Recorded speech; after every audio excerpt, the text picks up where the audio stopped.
এখনো 8 দিন পার করলি না, এখন আবার বিদেশে চলে যাচ্ছিস মানে? সত্য কথা বলতে এসেছিলাম 6 মাস থাকবো হিসাব করে, কিন্তু গতকাল রাতে আমার স্ত্রীর সাথে আমার ছোট ভাইয়ের সম্পর্ক চোখে পড়ার পর আমার আর এক মুহূর্ত এই দেশে থাকতে ইচ্ছা করছে না। তাই মাকে মিছিমিছি বললাম। গত রাতে হঠাৎ করে কপিল ফোন করেছে, বলেছে 2-1 দিনের মধ্যেই চলে যেতে। আমি কথাটা বলার পর দেখলাম আমার স্ত্রী ও ছোট ভাই একজন আরেকজনের মুখের দিকে তাকাচ্ছে। ওদের চেহারা দেখে মনে হলো এরা খুব খুশি হয়েছে। বাবা বলল, 8 বছর পর বিদেশ থেকে এলি, 6টা মাস না থাকলে শুধু শুধু কয়েকদিনের জন্য এসে লাভ কি হলো? পাশে বসা মা বলল, ঠিক আছে কয়েকদিন পর চলে যাবি, তবু বউকে নিয়ে শ্বশুরবাড়ি থেকে একদিনের জন্য হলেও ঘুরে আয়। আমি বললাম, আমার জরুরি কিছু বিষয় গুছিয়ে নিতে হবে, যে কদিন আছে খুব ব্যস্ত থাকবো, তাই এবার আর শ্বশুরবাড়ি যাওয়া হবে না। বাবা বলল, সকালে গিয়ে সন্ধ্যায় চলে আসিস। আমি বললাম, তা মনে হয় সম্ভব হবে না। আমার ছোট ভাই একবারেই বলল, ভাইয়া যখন চলে যেতে চাচ্ছে তোমরা এভাবে বাধা দিচ্ছ কেন? ভাইয়ার ভালো মন্দ ভাইয়া কি বোঝে না? আমার বুঝতে অসুবিধা হলো না আমার কারণে আমার ছোট ভাইয়ের অসুবিধা হচ্ছে বলে? সেও চাচ্ছে আমি যেন দ্রুত বিদেশে চলে যাই। মা বলল, তো শ্বশুর ফোন করেছিল, আমি বলেছিলাম আগামীকাল তুই যাবি।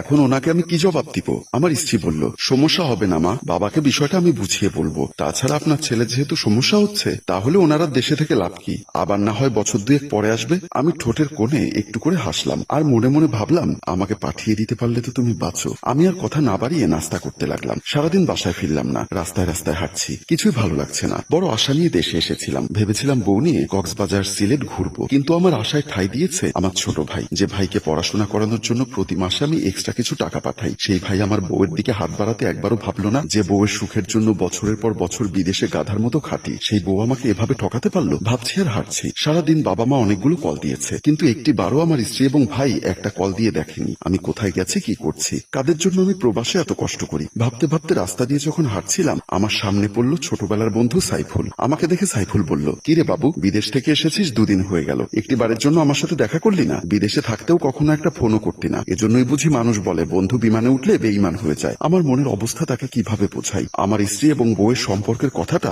কাউকে বলে যে আমি একটু হালকা হব, সেই সুযোগও নেই। কথায় আছে, উপরের দিকে থুতু ছেটালে গায়ে পড়ে, আর কুড়াল মারলে পায়ে পড়ে। তাই হাজার কষ্ট মুখে লুকিয়ে একটা হাসি দিয়ে তাকে বললাম, দোস্ত, আমাকে ভুল বুঝিস না। তোরা মনে করিস আমরা যারা প্রবাসী তারা বিদেশে অনেক সুখে থাকি।